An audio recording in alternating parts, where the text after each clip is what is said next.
Assalamualaikum warahmatullahi wabarakatuh.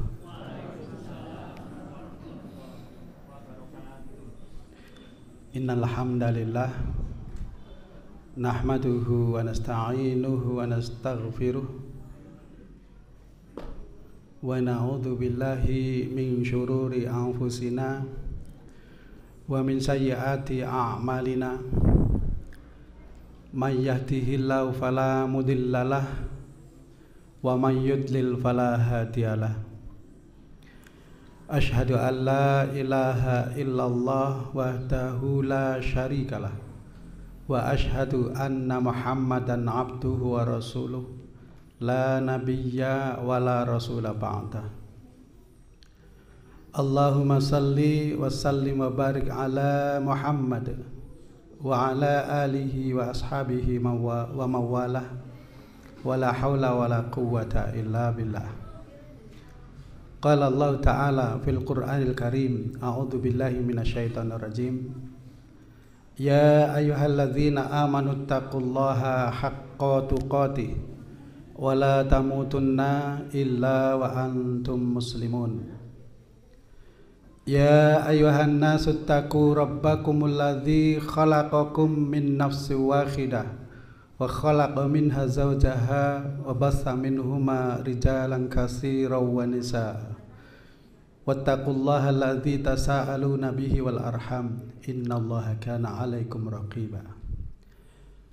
Ya ayyuhalladzina amanu taqullaha wa qulu qawlan sadida yuslih lakum a'malakum wa yaghfir lakum dzunubakum wa may yuti'illaha war rasulahu faqad faza fawzan 'azima.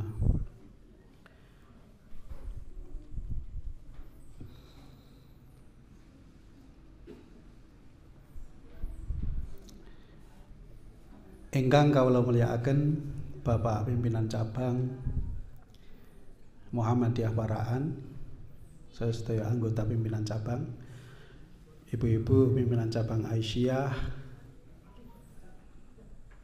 Paraan, lan ingkang linangkung dumateng Bapak Pimpinan Daerah Muhammadiyah Pak Haji Sigit, Bapak Ibu sedaya jamaah pengaosan Ahad pagi ing Masjid Al-Manar ingkang tansah dimulyakaken Allah Subhanahu wa taala. Ingkang sepindah kawula dherekaken monggo kita ngunjukaken raos syukur kita dumateng arsa dalem Allah Subhanahu wa taala. Awis sedaya peparingipun sehingga kita sedaya wonten ing wekdal menika saged nindakaken setunggalipun dawuhipun Allah Subhanahu wa taala, nggih menika thalabul ilmi ingkang sampun rutin dipun laksanakaken wonten masjid mriki. Luar biasa Masjid Al-Manar nggih perkembanganipun. Saderengipun monggo enjing menika ingkang dereng maos doa napa Sayyidul Istighfar. Sampun sedaya dereng? Dereng nggo sareng-sareng maos riyin nggih. Mumpung masih pagi nggih. Nggo Allahumma anta rabbi la ilaha illa anta khalaqtani wa ana abduka wa ana ala ahdika wa wa'dika mastata'tu a'udzubika min syarri ma sana'tu abu ulaka binikmatika alayya wa abu ulaka bidambi faghfirli fa innahu la yaghfirudz dzunuba illa anta. Nggih, matur nuwun sami-sami nggih. Ini sudah dibiasakan nggih. Setiap pagi kalian sore nggih. Jadi Rasulullah ngendika kalau kita membaca doa Sayyidul Istighfar kanthi saestu insyaallah seumpama kita meninggal di siang hari ini insyaallah husnul khotimah nanti masuk surga nggih. Juga kalau kita sorenya membaca Sayyidul Istighfar niki monggo mangke dipun biasaaken nggih. Bapak Ibu ingkang minulya saderengipun kita ngaos mugi-mugi mbok menawi nggih. Mungkin di antara kita saat ini ada yang nembe sakit atau keluarga kita ada yang sakit, monggo tetunggo nggih mugi-mugi enggal paringi sehat malih nggih. Saged aktivitas kados sawaunipun saged nderek ngaos ngaten nggih. Salajeng mbok menawi wonten ingkang ada yang nembe kesulitan rezeki. Semoga Allah Subhanahu wa taala memudahkan jalan rezekinya. Nggih. Dibukakan, dilimpahkan rezekinya, mendapatkan rezeki barokah. Amin ya rabbal. Dan ugi mbok menawi seumpama hari ini pagi ini kok ada yang baru dirundung kesedihan, ada masalah, kita doakan semoga Allah Subhanahu wa taala memberi kekuatan dan segera menghilangkan kesulitannya. Amin ya rabbal alamin. Dan mungkin di antara kita mungkin ada yang sedang kesusahan, mugi-mugi Allah enggal ngangkat kesusahanipun dados bahagia nggih, saged nindakaken gesang ingkang sae. Ngoten nggih Bu. Bapak Ibu ingkang minulya, alhamdulillah kita enjang menika saged makempal wonten panggenan menika. Tingapunten nggih. Biasane bahasa kula campuran. Basa Jawa, basa Indonesia. Nek penting mboten basa Inggris nggih Bu. Kula malah bingung dhewe. Nggih. Kita bisa berkumpul yang pertama bisa thalabul ilmi nggih. Insyaallah kalau kita tindak datang pados ilmi, Allah badhe nggampelaken jalan menuju ke surganipun Allah Subhanahu wa taala. Kemudian yang selanjutnya kita juga bisa menjalankan perintah Allah dan kita semoga tidak menjadi seseorang yang merugi. Jadi di sini yang sebagai diberi amanah untuk bicara di depan itu mboten ateges langkung pinter mboten Bu, Pak nggih. Jadi kita diberi kesempatan untuk memberikan nasihat untuk sendiri dan juga untuk kita semuanya nggih. Kan kalau di dalam surat Al-Asr nggih bahwa semua manusia itu akan rugi. Niki Gusti Allah sing ngendika nggih, innal insana lafi khusrin. Semuanya akan rugi kecuali orang yang beriman dan beramal soleh dan saling menasehati. Jadi di sini kita punya kesempatan untuk menjadi hamba Allah yang tidak merugi. Kemudian yang ketiga, kita dengan berkumpul sanadyan naming seminggu pisan, sepekan sekali, ini adalah ajang silaturahim yang luar biasa. Mungkin kados saya dengan Pak Kaji Sigit niki sama-sama PDM nih, kita ketemunya jarang banget nggih. Pas rapat kadang nggih mboten lengkap nggih. Kita juga mungkin sami nggih Bapak Ibu, rumahnya jejer belum tentu setiap hari bisa ketemu. Tapi dengan ngaji ngeten iki saged sareng-sareng kepanggih nggih. Tetes ini dan keunggulan silaturahim kathah sanget nggih. Manit taqarrabahu wa wasala rahimahu nusi'a fi asarihi wa saramaluhu wa ahabbahu ahluhu. Barang siapa yang menyambung silaturahim, barang siapa yang bertakwa pada Allah Subhanahu wa taala dan juga menyambung silaturahim, maka akan dipanjangkan akan dipanjangkan umurnya, jejaknya itu dipanjangkan. Jadi usia akan diperpanjang. Yang kedua, wasaramaluhu akan diperbanyak hartanya. Niki salah satu hikmah dari silaturahim. Yang ketiga, keluarganya akan mencintai. Jadi kalau kita sering bertemu, itu insya Allah kita akan lebih bisa menggalang kecintaan kita masing-masing. Banyak penelitian yang menyatakan bahwa orang yang gemar silaturahim itu akan panjang umurnya. Moga mengke kula sak ngeten nggih. Ganti kalau yang masih muda-muda ini silakan baca buku Ikigawa. Nah, itu bagus isinya. Tentang resep panjang umur. Di Jepang itu ada sebuah komunitas yang usianya itu rata-rata di atas 90 dan 100 tahun. Dan salah satu konsepnya kenapa kok bisa seperti itu? Silaturahim antar penduduknya luar biasa. Kemudian kalau jenengan baca lagi ada namanya fenomena Rossetto, seorang peneliti, seorang dokter spesialis digestif, beliau meneliti di sana hampir semua penduduknya di Rossetto itu, Philadelphia, daerah Philadelphia, nanti bisa dibaca ada bukunya ya. Itu rata-rata setiap rumah itu ada 3 generasi. 3 generasi berarti ono anak, ono mbah buyut. Itu hampir setiap rumah. Berarti usia di sana panjang-panjang. Nah, mereka hidupnya seperti apa? Ternyata pola makan biasa seperti masyarakat Amerika yang lain. Nah, di sana setelah diteliti ternyata salah satunya adalah mereka hubungan antar warga di sana itu luar biasa bagus. Kalau ada yang kekurangan, warga yang berlebih dia memberi santunan kepada yang miskin. Yang miskin mendoakan yang kaya biar tambah rezeki ini. Seperti itu bolak-balik. Kemudian mereka setiap bertemu juga nyun sewu tidak gabrus, cuek, enggak, tapi berbicara ngobrol yang baik, yang positif. Akhirnya apa? Itu usianya dipanjangkan. Selain beberapa hal yang nanti akan kami sampaikan. Bapak Ibu sekalian, kita semuanya sebagai seorang muslim tentu akan berusaha untuk bisa mengikuti setiap jejak yang sudah diperintahkan, yang sudah dilakukan oleh Kanjeng Nabi.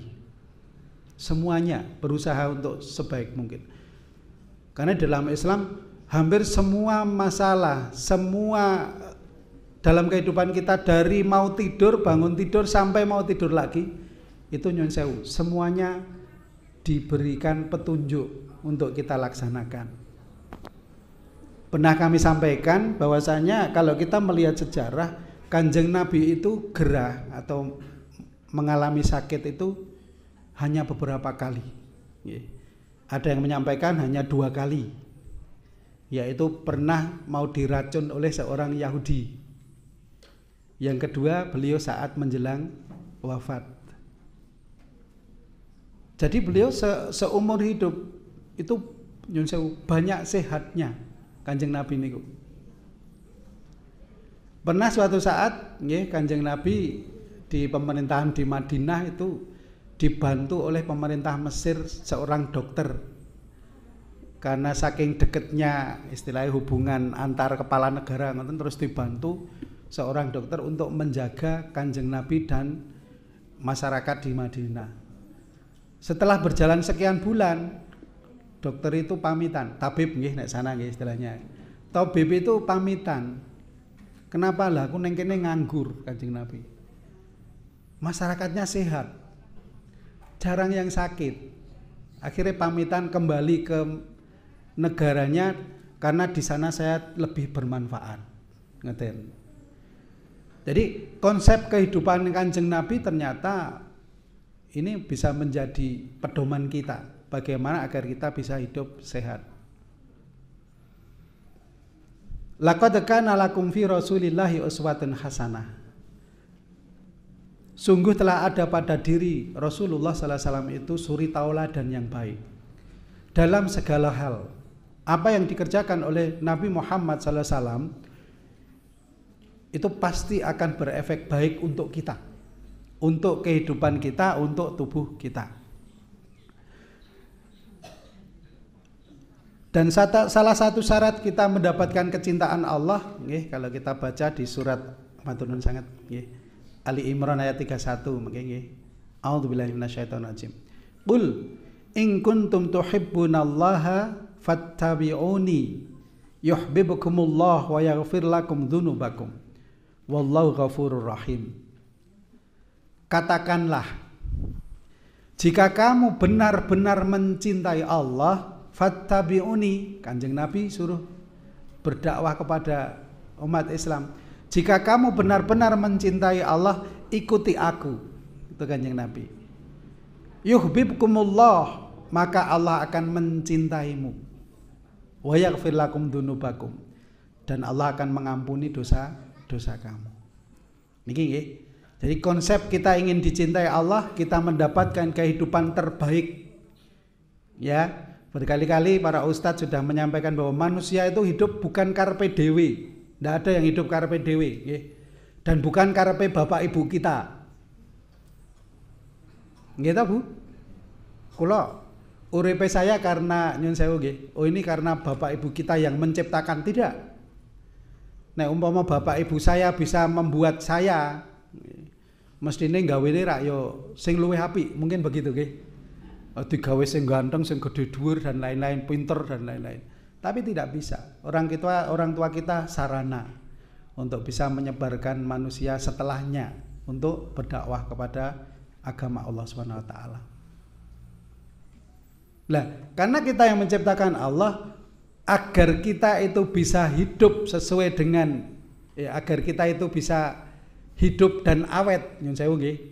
Pabrik napa mawon jenenge membuat sesuatu biar awet, ya kita harus manut apa yang dituliskan di dalam buku petunjuknya. Seperti kita manusia diciptakan Allah, berarti kita harus manut apa yang diperintahkan oleh Allah Subhanahu wa taala. Lah, salah satunya agar kita dicintai Allah apa? Kita harus mengikuti apa yang diperintahkan, apa yang dicontohkan oleh Kanjeng Nabi Muhammad sallallahu alaihi wasallam. Bapak Ibu yang dimuliakan Allah Subhanahu wa taala, wonten enjang menika kawula badhe matur babakan niki nggih. Jadi konsep sehat sudah kembali pokoknya nek mengke kula insyaallah masalah kesehatan mawon nggih. Kalau nanti masalah fikih nanten Pak Ustadz yang lebih mumpuni nanti nggih. Saya pernah menyampaikan di sini masalah puasa pernah nggih. Masalah sholat sudah pernah, tapi hanya mungkin pernah saya singgung nggih. Untuk hari ini insyaallah kita mulai dari awal-awal dalam kehidupan kita nggih. Menjelang kita tidur, urusan tidur dulu ya. Nggih. Ya, ini baru bangun tidur ke sini diajak merembukan masalah tidur. Sing enteng-enteng mawon, nggih. Ini sudah kami sampaikan kemarin di Mbulu. Mungkin ada yang ikut ke Mbulu kemarin ya. Bener nggih, Mbulu ya. Yang Mas Rudi itu, nggih. Ya.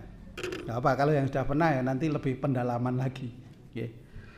Allah Subhanahu wa taala ngendika wonten ing dalam surat Rum ayat 23. A'udzubillahi minasyaitonirrajim. Wa min ayatihi manamukum bil-laili wan-nahar wabtigha'ukum min fadlih. Inna fi dzalika laayatil liqaumin yasma'un. Dan ada di antara kebesaran atau tanda-tanda atau ayat-ayat kami adalah tidurmu di waktu malam dan siang hari. Tidurmu di waktu malam dan siang hari, dan usahamu mencari sebagian karunia-Nya. Sungguh pada yang demikian itu benar-benar terdapat tanda-tanda bagi kaum yang mendengarkan. Bapak Ibu yang dimuliakan Allah Subhanahu wa taala, kalau kita melihat ayat ini bahwa tidur kita itu menjadi sebuah ayat atau bukti tanda kekuasaan Allah Subhanahu wa taala. Dan di ujung ayat ini kalau kita lihat, nanti untuk tidurnya kita bahas di belakang, tapi di ujung dzalika la ayatil liqaumi yasmaun adalah menjadi tanda-tanda atau sebagai ayat-ayat bagi kaum atau orang yang mendengarkan. Nyun sewu. Ini saya baca di literatur nggih, tafsir, ternyata nyun sewu. Kenapa di sini kok mendengarkan? Orang-orang yang mendengarkan, bukan orang-orang yang melihat. Orang-orang yang berakal, biasanya liulil albab dan lain-lain. Tapi di sini liqaumi yasmaun, bagi orang-orang yang mendengarkan. Ternyata secara ilmiah, di dalam ilmu kedokteran, di dalam ilmu kesehatan, bahwa orang yang sedang tidur itu organ pendengaran itu masih berfungsi. Maka banyak sekali yang mengajarkan bahwasanya kalau kita pengen menghafal sesuatu, kalau kita pengen lebih mantap dalam mempelajari sesuatu, itu perdengarkan bahkan saat kita tidur. Maka kalau tidur kita dengarkan mungkin ayat-ayat Quran atau apa itu nggih, pelan-pelan aja. Tuh, sayup-sayup itu. Dan banyak teori ya dari luar yang juga menyatakan bahwa ibu yang sedang mengandung itu kalau di dalam kandungan itu diperdengarkan musik, nggih. Mungkin Bapak Ibu pernah mendengar tentang teori ini ya. Musik yang indah, Hazard biasanya atau Mozart seperti itu akan merangsang dari bayi itu sehingga begitu lahir nanti otaknya sudah bagus, siap untuk menerima informasi yang bagus dan nyun sewu, kecerdasannya akan baik. Kalau seorang muslim kalau pengen anaknya mungkin gampang ngafal Quran misalnya, sejak hamil itu sudah diperdengarkan ayat-ayat Quran pada saat hamil. Itu kita usahakan. Karena ternyata pendengaran kita itu sudah berfungsi, sudah berjalan. Dan saat orang itu, nyun sewu ibu dokter yang di rumah sakit mungkin ya, orang yang sedang dioperasi walaupun dia itu tidak sadar, setelah dia sadar dia itu merasakan pada saat dioperasi itu ada sesuatu. Enak sih ngomong itu dia tahu. Maka hati-hati ya teman-teman yang di rumah sakit ini kadang-kadang kalau pas di OK yang hati-hati. Nek ngendikan harus dijaga betul itu. Karena walaupun dia nggak sadar, tapi pendengarannya itu masih jalan. Oke. Jadi kita harus menghormati betul orang-orang yang sedang dioperasi. Bapak Ibu yang dimuliakan Allah SWT, kemudian dalam surat An-Naba ayat 9, wa ja'alna naumakum subata, kami jadikan tidurmu untuk istirahat. Bapak Ibu yang dirahmati Allah SWT, jadi tidur kita itu menjadi kebutuhan vital. Manusia tidak akan bisa hidup tanpa tidur. Karena apa? Kemampuan fisik manusia itu sangat terbatas, sangat-sangat terbatas. Okay. Agar tubuh kita bisa rileks, kemudian bisa kembali bekerja dengan baik, maka perlu tubuh kita itu diistirahatkan. Maka butuh tidur. Okay. Pengaruhnya sangat besar bagi kondisi tubuh kita. Pada saat kita tidur, ya, dari berbagai penelitian menyebutkan bahwasanya saat orang itu tidur terjadi perbaikan sel-sel di dalam tubuh yang rusak, terutama sel kulit, Bu. Sel kulit itu pengaruhnya luar biasa kalau kita tidurnya cukup. Kemudian proses pertumbuhan dan juga untuk menyiapkan tenaga kalau kita mau melakukan kegiatan atau pekerjaan dan lain sebagainya. Tapi intinya itu, bahwa orang yang sedang tidur terjadi regenerasi sel di dalam tubuh kita. Maka banyak penelitian yang menyatakan bahwasanya orang yang tidurnya cukup, nyun sewu, kulitnya itu regenerasi selnya bagus. Tidurnya cukup, insya Allah awet muda. Nek kurang tidur, yaitu banyak sel yang rusak yang tidak tergantikan. Sehingga orang yang kurang tidur, nyun sewu, nanti terlihat dia lebih tua dari usianya. Ini dari penelitian menyatakan seperti itu. Kemudian tidur yang baik itu kalau kualitasnya baik juga akan mempengaruhi kesehatan fisik dan mental kita. Orang yang kurang tidur biasanya gampang gelisah. Ada sebuah percobaan, orang yang tidak tidur sama sekali 24 jam, bahkan ada yang sampai 48 jam, itu akan mudah mengalami gangguan disorientasi. Iki nang ngendi ya aku ya? Dadi lalen, nggih iki nang ngendi, lagi ngopo ngeten niku nggih. Dan juga gangguan konsentrasi. Seorang peneliti, nggih, Carol Ash dari Inggris meneliti bahwa orang yang membiasakan diri atau terbiasa tidur sehari semalam kurang dari 5 jam itu berisiko lebih tinggi. Yang saya nggih, berisiko itu tidak selalu, tapi risikonya lebih tinggi mengalami penyakit hipertensi, darah tinggi.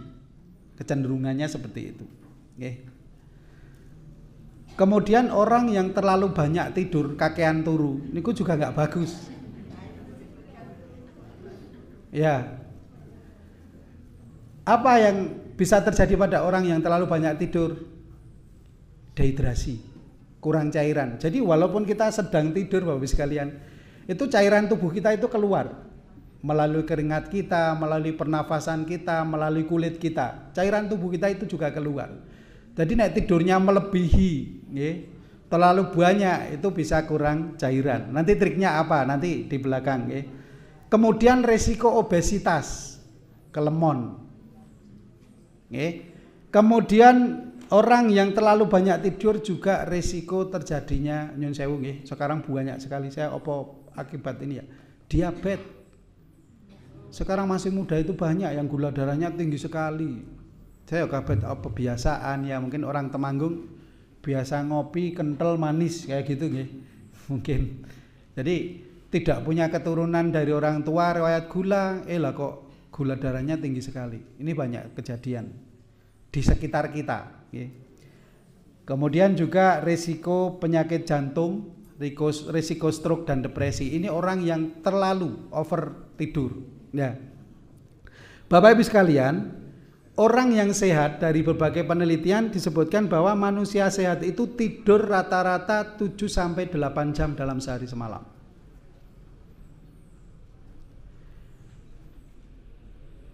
Saya membaca sebuah buku karangan Dr. Daniel G. Amen. Beliau dalam bukunya judulnya Change Your Brain, Change Your Body. Nanti bisa dicari ya. Kebutuhan tidur rata-rata menurut usia manusia pada saat masih bayi, usia 1-3 sampai 3 tahun itu memang tidurnya panjang. 12 jam, 14 jam itu wajar nggih. Ki bocah kok turu wae, ya memang fasenya seperti itu nggih. Bayi itu tidurnya banyak. Kemudian setelah usia 3-5 tahun dia butuh tidur 11-13 jam. Dan seterusnya usia remaja 13-19 tahun itu membutuhkan tidur paling tidak 9 jam dalam sehari semalam. Ini kalau pengen mendapatkan kualitas waktu tidur yang cukup. Lah pada orang dewasa dan lanjut usia, tidur yang baik dari penelitian, sumbernya National Sleep Foundation. Jadi tidur aja diteliti. Yang terbagus untuk kehidupan manusia tidur itu berapa jam? 7-8 jam. Ini usia dewasa. Ya, sekarang kita kembali. Laqad khana fi Rasulillahi uswatun hasanah. Bahwa Rasulullah itu adalah contoh teladan yang baik untuk kita. Apa yang dicontohkan Kanjeng Nabi urusan tidur?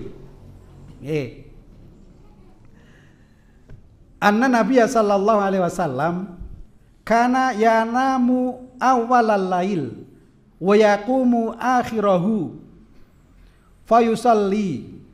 Ini hadis riwayat Bukhari Muslim.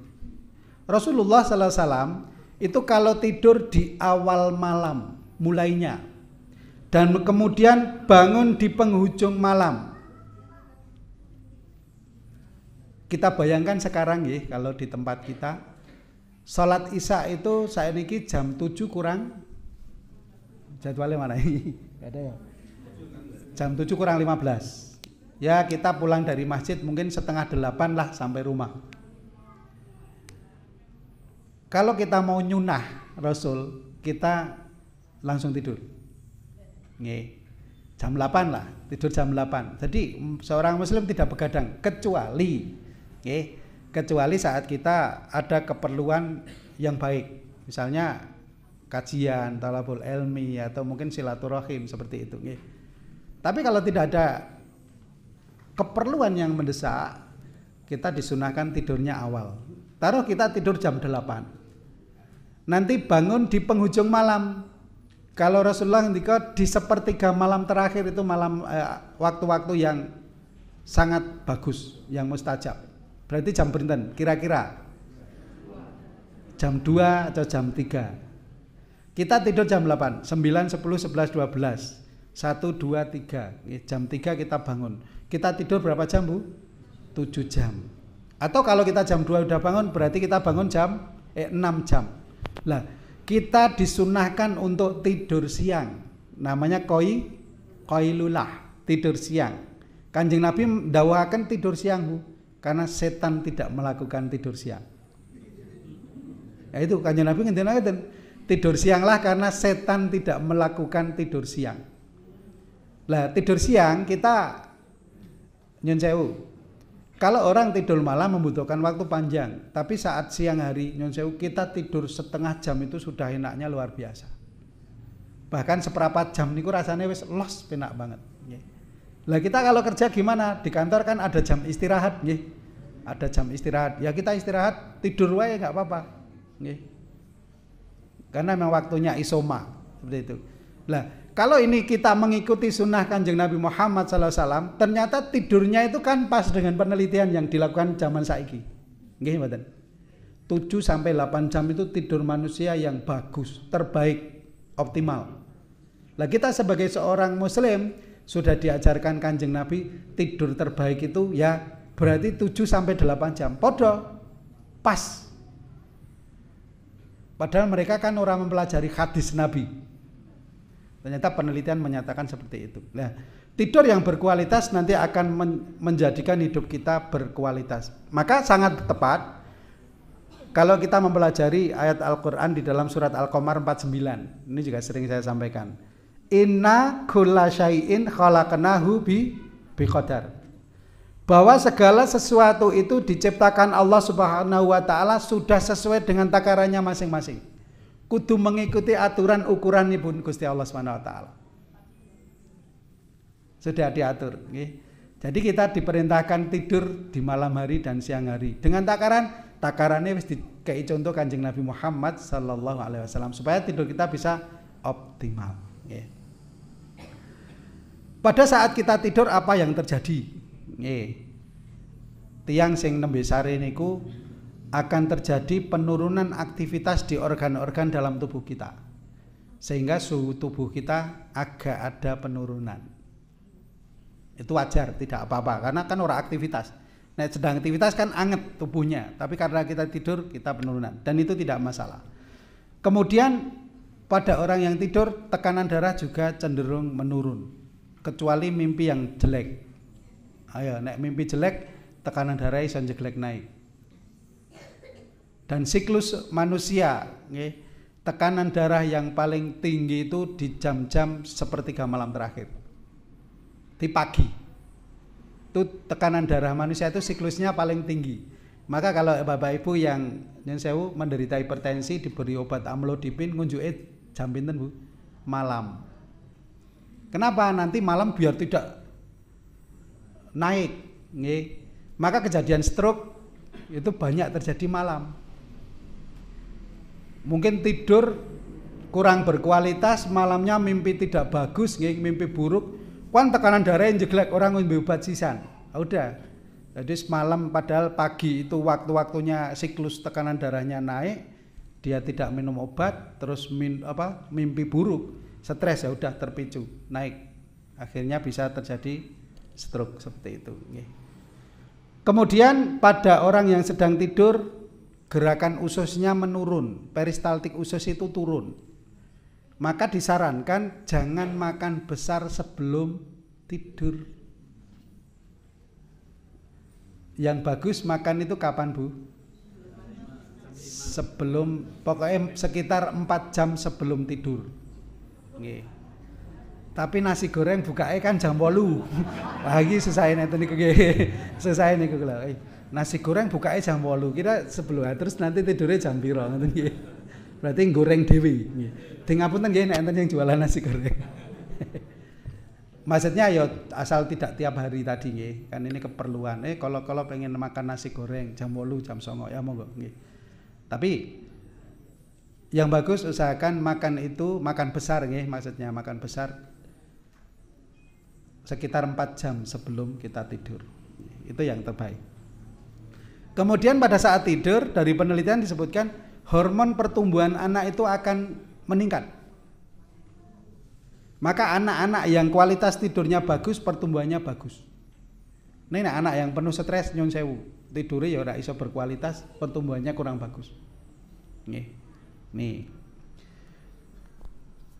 Untuk waktu tidur sudah ya, tadi di ayat tadi sebutkan malam dan siang hari. Bukan pada saat ngaji ya.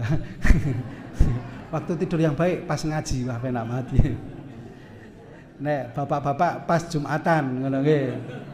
Kudune mlebu masjid itu kan Allahumma ftahli abwaaba rahmatik. Kleru sing disebut bismika Allahumma ya.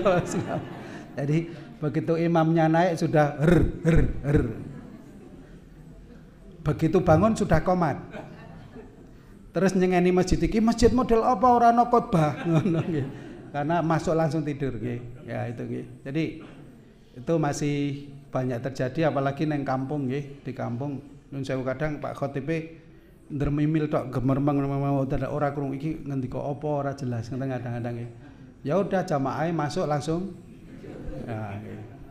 Ini ora nek di sini insyaallah ora nggih, imame kenceng Kanjeng Nabi nek khotbah kan kenceng nggih. Nggih. Kilu fa inna syayatina la takil. Tadi yang saya sampaikan nggih. Hadis riwayat Abu Nuaim. Tidurlah, qailulah lah, nggih, tidur sianglah karena setan tidak mengambil tidur siang. Nah, ini beda karo setan, kita raketan sedilik tidur siang nggih. Maksudnya ya nek kondisi tertentu ndak bisa ya nyun sewu ndak apa-apa. Kalau tapi kita niatkan kalau siang bisa tidur siang. Kalau neng kantor nek wis jam 12 bar zuhur nika nyun sewu nggih. Ini ora rahasia tapi saya udah duduk, nek saya tidur ya ora ono sing ganggu. Oke, raketan 15 menit apa 10 menit les sedelok. Itu rasanya nanti udah fresh. Nggih. Nggih. Kemudian urusan tidur, ini apa yang perlu kita persiapkan biar tidur kita berkualitas. Ya niki monggo kalau mau dicatat. Sing pertama disiapke tubuh kita, badan kita harus siapkan. Kedua persiapan ati kalih pikirane dhewe disiapke. Yang ketiga disiapke panggonane, tempatnya. Nggih. Mulai dari persiapan tubuh kita. Sebelum tidur usahakan kita gosok gigi. Siwak. Nggih. Kanjeng Nabi ngendika, ini luar biasanya Islam itu seperti ini nggih. Gosok gigi wae diajarke Kanjeng Nabi nggih. Laula an asyqa ala ummati la amartuhum bisiwaki 'inda kulli wudu. Seandainya tidak memberatkan umatku, Kanjeng Nabi ngendika, saumpama orang ngabot-boti umatku, maka sungguh akan aku perintahkan mereka umatku itu untuk gosok gigi setiap kali wudu. Kanjeng Nabi ngendika, dhewe nek sekolahan diajari gosok gigi ping pinten, Bu? Ping kali. Ya. Pagi dan sore atau malam sebelum tidur. Tapi di Islam Kanjeng Nabi ngajarke napa? Kalau tidak memberatkan umatku setiap mau salat ya atau setiap kali wudu malan bersiwak. Dhewe wudu kan ora ming ping 5 nggih. Nggih mboten. Nah, kita bisa lebih dari 5 kali wudu itu. Nah, ini.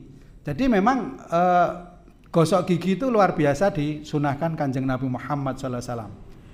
As-siwaka madharatul lil fammi mardatul lirabbi. Siwak itu membuat bersih mulut dan mendatangkan ridho Allah Subhanahu wa ta'ala. Hadis riwayat Ahmad. Jadi manfaatnya 2, membersihkan mulut kita. Jadi mulut kita wangi, resik, nggih. Dan kita tidurnya enak. Yang kedua manfaat ukhrawi yaitu apa? Mendapatkan ridho Allah Subhanahu wa ta'ala kalau mulut kita bersih sebelum tidur atau bersiwak itu. Karena iso mau tidur itu ya Allah meridhoi kita, nggih. Salah satu caranya awali dengan siwak. Dan boleh dibuktikan, Bu. Semua orang tidur kadang-kadang ngiler mboten, Bu?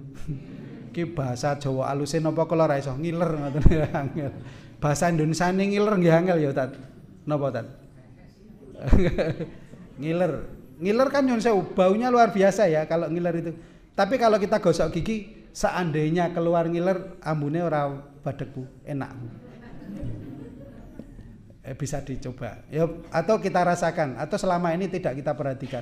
Kalau kita gosok gigi, nanti seandainya sampai ada pulau keluar itu rasanya mboten nemen-nemen banget nih kok. Nggih. Yang kedua,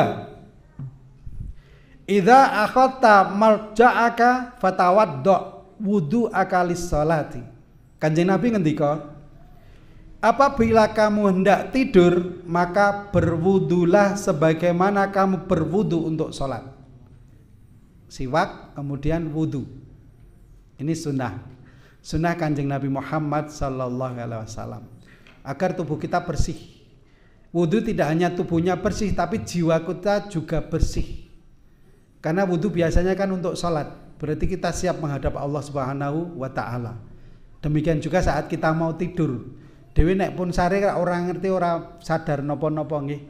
Kita menghadap Allah Subhanahu wa taala, nggih. Nanti kan Allah yang menentukan kita akan dikembalikan nyawa kita atau digondeli Gusti Allah, akhirnya sudah selesai, ngoten nggih. Oleh karena itu kita usahakan sebelum kita tidur disunnahkan untuk wudu dulu. Ini sunnah Kanjeng Nabi Muhammad sallallahu alaihi wasallam. Nggih. Kemudian kalau syukur-syukur mandi. Syukur-syukur nggih, ini nek sore udah mandi ya udah mandi nggih. Usahakan nek tidur pakai pakaian yang longgar. Nggih, longgar. Monggo Ibu daster, Bapak sarungan nggih. Pun monggo niki anu nggih diterjemahkan sendiri untuk yang longgar dan nyaman sehingga tidur tidak terganggu. Jadi mboten saya nek sare niku ngangge pakaian yang metetet napa istilahnya. Wah, itu nggih. Sempit, jadi tidak longgar. Oksigennya ora iso maksimal di kulit kita, sehingga tidur kita nggak bisa nyaman. Kemudian kalau sebelum tidur usahakan kita minum air Bu, raketan setengah gelas atau 1 gelas kita minum dulu. Karena saat tidur kita kan tidak minum nanti, dan kita bisa dehidrasi. Oleh karena itu sebelum tidur usahakan biasakan kita minum dulu. Paling bagus ya air putih. Syukur biasakan di samping tempat tidur kita menyediakan air putih paling boten sak cangkir lah. Nggih. Niki merah nggih. Air putih sak cangkir. Oke kalau tidur. Kenapa? Nanti saat bangun tidur kita minum lagi. Dan itu sangat-sangat menyehatkan. Kalau sudah membiasakan alhamdulillah. Tapi kalau yang belum biasakan itu. Nggih. Dan kalau kita minumnya sebelum tidur minumnya sak gelas atau setengah gelas, nyun sewu nggih. Nanti sekitar jam 3 atau jam 2 itu akan terasa bangun Bu. Boleh dicoba. Atau yang tidak terbiasa, kula niki nek tangi kok angel banget ya Pak Dokter. Arep pas jam 2, jam 3 kadang kebablasan jam 5 misalnya. Coba sebelum tidur jenengan minum dulu. Karena siklus kita kalau kita minumnya itu teratur bagus. Siklus kita orang sedang tidur. Produksi air urin di dalam ginjal kita itu produksi sekitar 50 cc per jam. Tadi kalau kita tidur jam 8, 9, 10, 11, 12, 13, 1, 2, 3. Berarti 7 kali 50 cc. Sekitar 300 sampai 400 cc. Itu sudah sangat-sangat merangsang vesika urinaria kita atau kandung kencing kita untuk mendorong kita untuk pipis. Jadi jam-jam 3, jam 2 itu masih kerasa pipis Pak Bu. Nah ini kan diuntungkan kita, iso bangun terus tidur lagi. Ya kita lanjutkan, gitu, lanjutkan dengan salat tahajud. Jadi kita akan ada alarm dibantu untuk bisa bangun, sehingga kita membutuhkan cairan yang cukup. Nah orang mau tidur itu, orang hidup, orang Indonesia kita membutuhkan cairan sekitar 2 sampai 2,5 liter sehari semalam. Dengan berat badan kita saat ini, orang arti nek generasi kita besok kan lebih gede-gede kita kan enggak tahu. Tapi saat ini kebutuhan cairan kita antara 2 sampai 2,5 liter sehari semalam Bu. Nek kita kurang dari itu berarti nyun sewu, kurang, cairannya kurang. Tidak hanya air minum ya, termasuk kuah, soto, bakso, napa meleh, es buah, sop itu udah masuk dihitung cairannya, nggih. Jenengan makan buah cairannya sudah kehitung. Makanya kebutuhan total seluruh cairan tubuh kita adalah 2,5 liter. Kenapa? Tubuh kita 60% sampai 70% isinya air. Kemudian hindari tidur dalam keadaan lapar. Ngelih nggih ra pareng, ora apik. Dan juga kekenyangan, itu juga nggak bagus. Ini persiapan tubuh kita untuk tidur yang berkualitas. Maka 4 jam sebelum tidur kita maksimal terakhir makan besar. Sehingga nanti pada saat setelah 4 jam makanan kita itu sudah mulai siap masuk ke usus, tidak hanya di gaster atau di lambung. Ini nanti akan rasanya tidur enak. Itu yang kedua. Kemudian persiapan tempat. Islam ternyata ngajari tempat juga disiapke. Yang pertama bersihkan tempat tidur. Diajarke Kanjeng Nabi mboten Bapak Ibu sekalian. Kanjeng Nabi ngendika ngeten. Idza jaa ahadukum ila firashihi falyakhudh dakhilata izarih falyangfud biha birasahu wal yusammillaha fa innahu la ya'lamu ma khalafahu ba'dahu. Kanjeng Nabi ngendika wonten ing dalem hadis muttafaq alaih juga nggih Bukhari Muslim. Jika salah seorang di antara kalian mau tidur, hendaklah mengambil potongan kain dan mengibaskannya di tempat tidur dengan kain tersebut sambil mengucapkan bismillah. Karena ia tidak tahu apa yang terjadi sepeninggalnya tadi. Jadi potongan kain di sebelah nek dhewe napa sakniki? Tebah ngono nggih. Napa sapu ya? Sapu cilik jenenge tebah istilahnya nggih. Ditebahi sik nek arep bubuk. Dari kecil kita diajarkan nggih. Saya waktu kecil ibu bapak itu ditebahi sik tempat tidure sadurunge bubuk. Dulu kan hanya perintah bapak ibu. Ternyata Kanjeng Nabi yang dawuh kene. Jadi bersihkan tempat tidur kita. Karena kita juga tidak tahu gekno ana kewan sing berbahaya di situ. Senajan ming tinggi nek gatele luar biasa nggih. Nek sakniki ra model nggih, ra ono tinggi nek biyen akeh wong tempat tidure akeh tinggine ngoten. Sekarang kan ndak nggih. Jadi kita disunahkan untuk membersihkan tempat tidur. Sepele Pak Ibu sekalian. Tapi mungkin di antara sekian ini tidak semuanya mau sare membersihkan. Nggih napa leres? Tidak selalu mesti nggih. Jadi ini kita mengingatkan saja bahwa ternyata membersihkan tempat tidur itu sunnah Rasul. Dan kalau tempat tidur kita bersih, dan tadi kita kan pakai pakaian longgar, mungkin nyun sewu kita pakai celana pendek, mungkin pakai baju pendek, itu kalau kita nempel di tempat yang resik, itu tidur kita akan pules. Beda kalau ada kerikile, misalnya ada pasirnya, itu kan tidurnya gimana rasanya nggak enak gitu nggih. Ya, monggo kita tebahi sik sadurunge sare. Nganti jam pinten iki? 7 ya? Oke, 5 menit lagi. Engko nek ora rampung ya sok ben tutuke ngoten nggih. Yang kedua, yang disiapkan tempatnya selain tempat tidur, ini sunnah juga. La tadrukun nara fi buyutikum hina tanamuna. Jangan biarkan api atau lampu di rumah kalian menyala ketika kalian sedang tidur. Nyun sewu. Jadi tidur yang baik itu lampunya dimatikan. Kecuali jiden. Ini kasus lain nggih, kasus lain. Wong wedi banget piye? Timbang ra iso turu malahan nggih. Tapi yang bagus itu lampunya dimatikan. Wonten hadis lain Rasulullah ngendika. Iki panjang sekali saya baca artinya mawon. Tutuplah wadah-wadah makanan kalian. Yang pertama, ikatlah kantung air, kuncilah pintu, kemudian padamkanlah pelita, karena setan tidak bisa membuka ikatan kantung air, tidak bisa membuka pintu, dan tidak bisa membuka wadah yang tertutup. Jika salah seorang di antara kalian tidak mendapatkan sesuatu untuk menutup wadahnya kecuali dengan sebilah kayu, lalu menyebut nama Allah ketika itu, lakukanlah, karena tikus bisa membakar rumah yang dapat membahayakan penghuninya. Nyun sewu. Ini perintah kita sebelum tidur itu lampunya dimatikan. Wadah-wadah makanan ditutupi nggih Bu. Nggih. Ini juga kadang-kadang lali. dahar, turah lawuhe, turah sayure nggih tesih terbuka. Nggih, nanti ada coro, ada cicak bisa masuk di situ. Nggih, dan lain sebagainya. Pintu dikunci sehingga kita tenang. Nggih, ini sunnah. Kemudian Bapak sekalian, buatlah kamar kita nyaman. Nggih, diberi wangi-wangian. Oh, itu bagus. Kanjeng Nabi itu kan pecinta apa Pak Ibu sekalian? Hadisnya Kanjeng Nabi mencintai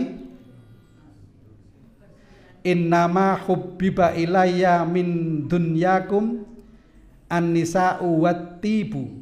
Kanjeng Nabi ngendika, sesungguhnya di antara kesenangan dunia kalian yang aku cintai adalah satu, wanita, istri, nggih. Kemudian yang kedua, wewangian. Ini Kanjeng Nabi mencintai kewewangian. Lah, saat kita mau tidur, kita usahakan kamar kita enak. Maka kan dicontohke nek wong mantenan dikeki napa niku, Bu? Wangi-wangine yo kayak kembang melati, neko-neko nggih mawar ning tempat tidur. Nggih to, Pak. Kenapa? Tidurnya biar nyaman di situ. Karena apa? Ternyata dari penelitian efek dari aroma, aroma wewangian itu nanti akan sangat-sangat berimbas pada kualitas tidur kita. Jadi bau melon, bau lavender, bau semangka, nggak apa-apa, nggih. Tapi di kita kan angel nggih, golek mencari lilin sing baunya apa itu kan sulit. Cari aja sekarang sing sudah jadi-jadi itu nggih banyak ya, bau lemon, bau apa itu, nggih, dibuat wangi-wangi. Kalau enggak disemprot tempat tidur itu. Sehingga saat kita tidur kita akan nyaman. Nggih. Terbukti dari penelitian orang yang tidur dan mencium aroma harum atau wangi, maka efeknya nanti seandainya mimpi dia akan mimpi yang baik. Tapi kalau kita tidur kok membau yang busuk, nggih, dan sewu. Nah, ajeng nyoba monggo. Ya, kita membau sesuatu yang busuk, sing badek ora enak. Nanti yang muncul adalah kita mimpi buruk. Niki diteliti Pak Bu. Tapi nek kurang percaya kan boleh dicoba, nggak apa-apa. Ora kolo-kolo nggih, mengko ada dok bosok nang pinggiran. Misalnya seperti itu. Nanti itu mimpi buruk. Kenapa? Kalau tadi di dalam ayat yang pertama saya bacakan tadi bahwa organ pendengaran kita itu masih berfungsi, ya, masih berjalan saat kita tidur. Dan nanti akan sesuatu yang kita dengarkan itu akan masuk di dalam alam bawah sadar kita. Makanya Dewi pengen menghafal sesuatu sambil tidur itu setel itu berulang-ulang, kita tidur nanti bangun itu seakan-akan nyun sewu nggih. Kita secara otomatis kok baca sekali aja langsung kelingan gitu. Ini sangat cocok untuk anak-anak yang sedang tahfidz atau kita mungkin yang sedang belajar untuk menghafalkan Al-Quran. Ternyata organ yang lain ada saat kita tidur itu yang aktif. Napa Bu? Nervus olfactorius, Bu Dokter. Jadi organ penciuman, indera penciuman kita itu jalan. Maka nek jenengan kelingan zaman sekolah, nek ana sing semaput dinapake Bu. Nah, dieyopke, dah. Terus dipadeske apa? Minyak kayu putih. Leres ta? Remason nek ra ono nggih. Utawa napa? Kok tetep ora gelem tangi napa akhire? Kaos kaki. Tangi nggih. Ya, maksudnya apa? Karena indera penciuman itu yang dia masih aktif. Bisa membangunkan orang tidur. Coba orang yang tidur plus jangan kasih kaos kaki di hidungnya, tangi Bu. Tapi terus ngamuk. Ya. Jadi ternyata indera penciuman kita masih bekerja saat kita tidur. Oleh karena itu saat kita mau tidur, ruangan kita siapkan, badannya udah siapkan, sudah berwudu, sudah siwak, pakaian kita udah enak, longgar. Kemudian tempatnya wangi, resik, sudah ditebai, lampu sudah dimatikan, udah jenengan mapan, enak sekali nanti rasanya. Ini manfaat, lah kok udah jam 7. Ra kerasa nggih. Nggih, Bapak sekalian, menika ingkang saged kula aturaken. Ra apa-apa nggih.